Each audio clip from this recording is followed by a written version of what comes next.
Hi അസ്സലാമു അലൈക്കും. അപ്പോൾ ഇന്നത്തെ വീഡിയോ വീട്ടിൽ ഒരു ദിവസം രാത്രി ഒരു പാർട്ടി ഉണ്ടായിട്ടുണ്ടായിരുന്നു. അതിൻ്റെ കുറച്ച് വിശേഷങ്ങളും കാര്യങ്ങളൊക്കെയാണ് കേട്ടോ.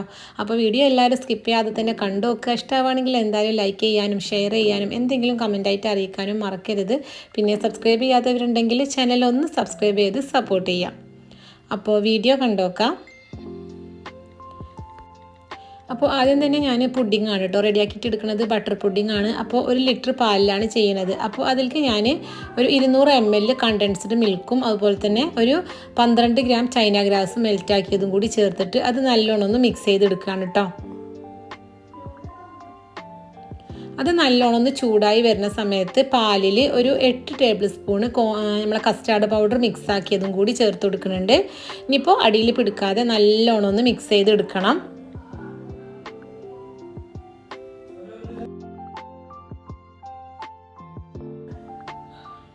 അത് ഏകദേശം തിക്കായി വരുന്ന ഒരു സമയത്ത് ഒരു 6 സ്ലൈസ് ബ്രെഡ് അതിൻ്റെ ആ ഒരു ബ്രൗൺ കളറൊക്കെ മാറ്റിയിട്ട് കട്ട് ചെയ്തിട്ടൊന്ന് ചേർത്ത് കൊടുക്കുന്നുണ്ട്.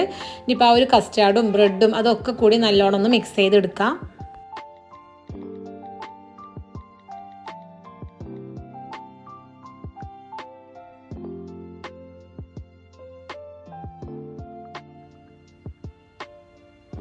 അങ്ങനെ അതൊക്കെ മിക്സായി അത് നല്ലോണം തിളച്ച് വന്നിക്കണ്. ആ ഒരു ടൈമിൽ ഞാൻ ഫ്ലെയിം ഓഫ് ചെയ്തിരിക്കണം കേട്ടോ.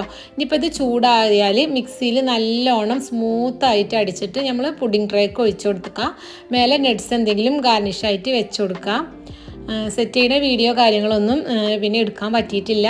ഇതൊന്നുമില്ല, മിക്സിയിൽ നല്ലോണം അടിച്ചിട്ട് പുഡിംഗ് ട്രേക്ക് ഒഴിച്ചാൽ മതി കേട്ടോ. പിന്നെ ഒരു 6 മണിക്കൂർ ഫ്രിഡ്ജിൽ അങ്ങനെ സെറ്റാക്കാൻ വെച്ചാൽ മതി. ഇനിയിപ്പോൾ അടുത്തതൊരു ചിക്കൻ ഫ്രൈ ആണ് കേട്ടോ ചെയ്യുന്നത്. അപ്പോൾ അതിന് ആദ്യം കുറച്ച് കരിവേപ്പിൻ്റെ ഇലയും പച്ചമുളകും ഒന്ന് വറുത്തെടുക്കാണ്ട്. അപ്പോൾ അതിന് വേണ്ടിയിട്ട് ഞാൻ കുറച്ച് വെളിച്ചെണ്ണ ചൂടാക്കാൻ വേണ്ടിയിട്ട് വെച്ചിട്ടുണ്ടായിരുന്നു.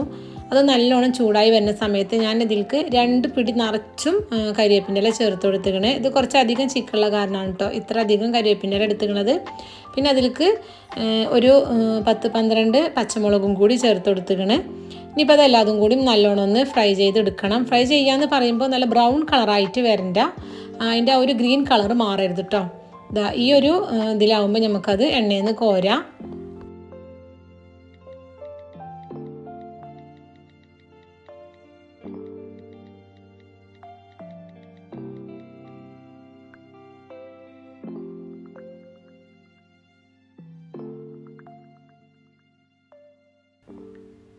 അപ്പോൾ ഇതാ ഒക്കെ വറുത്തെടുത്തുകണേ. ഇനിയിപ്പോൾ ഒരു മിക്സിൻ്റെ ജാർക്ക് നമ്മൾ ഈ വറുത്ത് വെച്ചിട്ടുള്ള ഒരു കരിവേപ്പിൻ്റെ ഇലയും പച്ചമുളകും അതൊക്കെ ഒന്ന് ഇട്ട് കൊടുക്കാം.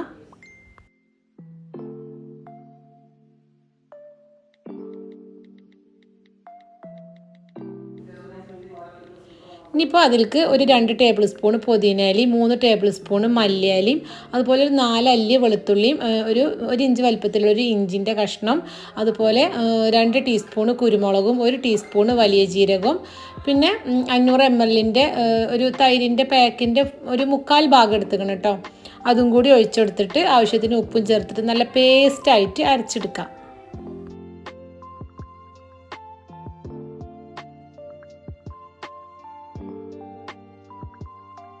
ഇനിയിപ്പോൾ ഇതാ അത് ചിക്കനിലേക്ക് ഇതുപോലെ ഒന്ന് ഒഴിച്ചു കൊടുക്കാം. പിന്നെ അതിലേക്ക് ഞാൻ 1 കപ്പ് കോൺഫ്ലോറും കൂടി ചേർത്തിട്ടുണ്ടായിരുന്നു കേട്ടോ. അപ്പോൾ ചിക്കൻ്റെ അളവിനനുസരിച്ചിട്ട് അതൊന്ന് ചെയ്തെടുത്താൽ മതി. ഇപ്പോൾ ഇതെല്ലാതും കൂടി നല്ലോണം ഒന്ന് മിക്സ് ചെയ്തെടുക്കാം. അപ്പോൾ ഇതാ അത് മിക്സ് ചെയ്തെടുത്തിക്കണം. ഇനിയിപ്പോൾ ഇത് ഞാൻ ഫ്രിഡ്ജിൽ കൊണ്ടുവയ്ക്കാണ് കേട്ടോ. ഒരു മണിക്കൂറൊക്കെ ഒന്ന് റെസ്റ്റ് ചെയ്യാൻ വെക്കുന്നുണ്ട്. സമയം കിട്ടുകയാണെങ്കിൽ 2 മണിക്കൂറൊക്കെ വെക്കുകയാണെങ്കിൽ അത്രയും നല്ലത്. അപ്പോൾ ഇനിയിപ്പോൾ ഇതാ അടുത്ത റെസിപ്പി ഒരു ബീഫ് കൊണ്ടുള്ള റെസിപ്പിയാണിത്. ബീഫ് ഇതുപോലെ നീളത്തിൽ കട്ട് ചെയ്തിട്ട് ഇത് 1/2 കിലോ ബീഫാണ് കേട്ടോ, എല്ലില്ലാത്ത പീസാണ്. അതിലേക്ക് 2 ടേബിൾ സ്പൂൺ സോയ സോസും 4 ടേബിൾ സ്പൂൺ കോൺഫ്ലോറും കുരുമുളക് പൊടിയും ഉപ്പും ചേർത്തിട്ട് നല്ലോണം ഒന്ന് മസാല തേച്ച് വെച്ചതായിരുന്നു. അതങ്ങനെ രാവിലെ അങ്ങനെ മസാല തേച്ച് വെച്ചതായിരുന്നു കേട്ടോ. അപ്പോൾ നല്ലോണം മസാലയൊക്കെ പിടിച്ചിക്കണേ. ഇനിയിപ്പോൾ ഓയിൽ നല്ലോണം ചൂടായി വന്നപ്പോൾ അതിൽ ഫ്രൈ ചെയ്തെടുക്കുക. സൺഫ്ലവർ ഓയിലാണ് കേട്ടോ ഞാൻ എടുത്തിരിക്കുന്നത്.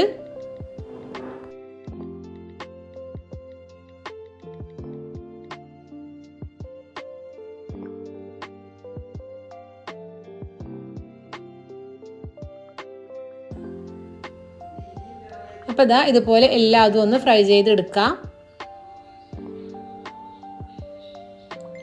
ഇനിയിപ്പോൾ അത് ഫ്രൈ ആവുന്ന സമയത്ത് ഞാൻ ഒരു കപ്പ് വെള്ളത്തേക്ക് 2 ചിക്കൻ മാഗി ക്യൂബ് ഉണ്ടല്ലോ അത് നല്ലോണം ഒന്ന് മിക്സ് ചെയ്ത് എടുത്തുകയാണ്. ഇനിയിപ്പോൾ അതിലേക്ക് 2 ടേബിൾ സ്പൂൺ സോയ സോസ് ചേർത്ത് കൊടുക്കുന്നുണ്ട്. പിന്നെ അതിലേക്ക് ഒരു 4-5 ടേബിൾ സ്പൂണ് ടൊമാറ്റോ സോസും കൂടിയും ചേർത്ത് കൊടുക്കുന്നുണ്ട്. പിന്നെ ഒരു ടേബിൾ സ്പൂണ് കോൺഫ്ലോറും. ഇനിയിപ്പോൾ എല്ലാതും കൂടി നല്ലോണം ഒന്ന് മിക്സ് ചെയ്തെടുക്കാം. ഇനിയിപ്പോൾ അതവിടെ ഇരിക്കട്ടെ കേട്ടോ. ഇനിയിപ്പോൾ ഒരു പാൻ അടുപ്പത്ത് വെച്ച് കൊടുത്തിട്ട് നമ്മൾ ബീഫ് ഫ്രൈ ചെയ്തെടുത്തിട്ടുള്ള ആ ഒരു ഓയിൽ ഉണ്ടല്ലോ അത് കുറച്ച് ഒഴിച്ചു കൊടുക്കുന്നുണ്ട്.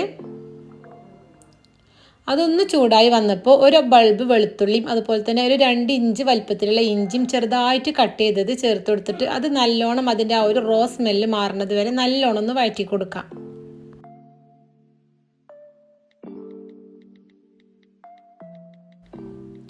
ഇഞ്ചി വെളുത്തുള്ളിയൊക്കെ വഴന്ന് വന്നപ്പോൾ അതിലേക്ക് ഞാൻ സ്പ്രിംഗ് ഓണിയൻ ഒരു 2 പിടി ചേർത്ത് കൊടുക്കുന്നുണ്ട്, ചെറുതായിട്ട് കട്ട് ചെയ്തത്. ഇനിയിപ്പോൾ അതും ജസ്റ്റ് ഒന്ന് വഴറ്റിയെടുക്കുക. നല്ലോണം വെന്തുടയണ്ട കേട്ടോ, അതുപോലെ ഒന്ന് റോസ്റ്റ് ചെയ്തെടുക്കാം. ഇനിയിപ്പോൾ അതിലേക്ക് വലിയൊരു ക്യാപ്സിക്കം ഇതുപോലെ നീളത്തിൽ അരിഞ്ഞതും കൂടി ചേർത്ത് കൊടുക്കുന്നുണ്ട്.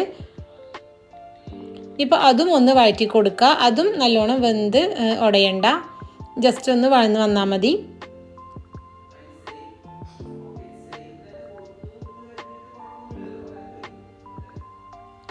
ഇതാ ക്യാപ്സിക്കം ഏകദേശം ആയിട്ടോ. ആ ഒരു സമയത്ത് നമ്മൾ മിക്സ് ചെയ്ത് വെച്ചിട്ടുള്ള ആ ഒരു ടൊമാറ്റോ സോസും അതുപോലെ അതൊക്കെ മിക്സ് ചെയ്ത് വെച്ചിട്ടുള്ള ആ ഒരു കൂട്ടൊഴിച്ച് കൊടുത്തിട്ട് നല്ലോണം ഒന്ന് മിക്സ് ചെയ്തെടുക്കാം.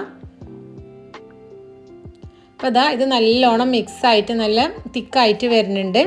ആ ഒരു സമയത്ത് നമ്മൾ ഫ്രൈ ചെയ്ത് വെച്ചിട്ടുള്ള ആ ഒരു ബീഫ് അതിലേക്ക് ചേർത്ത് കൊടുക്കാം. ഇനിയിപ്പോൾ അതെല്ലാതും കൂടി നല്ലോണം ഒന്ന് മിക്സ് ചെയ്തെടുക്കാം.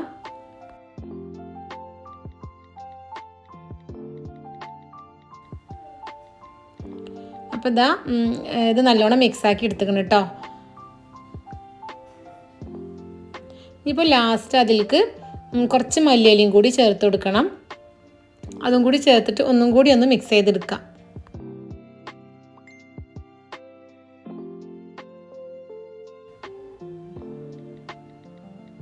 അപ്പോൾ ഇതാ അടിപൊളി ടേസ്റ്റാണ് കേട്ടോ.